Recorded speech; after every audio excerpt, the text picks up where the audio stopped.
বর্তমানে ভারতবর্ষে stock market অর্থাৎ শেয়ার বাজার বিনিয়োগের একটি খুব বড় প্ল্যাটফর্ম। অর্থাৎ এখানে যদি আপনি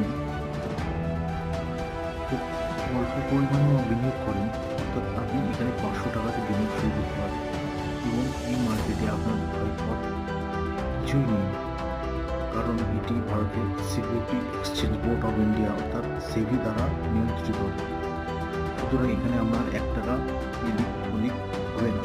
আপনি যদি সঠিক পড়াশোনা করেন মার্কেট সম্পর্কে, যেভাবে আপনার পড়াশোনা করে আমরা ক্লাসে উত্তীর্ণ হই, যেভাবে আমরা মাধ্যমিক পাস করি, উচ্চ মাধ্যমিক পাস করি, সেভাবে এই মার্কেটের বিষয়ে যদি আপনার প্রকৃত জ্ঞান থাকে, এখান থেকে আপনি ইনকাম করতে পারবেন এবং তার জন্য আপনার একটি ডিম্যাট অ্যাকাউন্ট খুলতে হবে।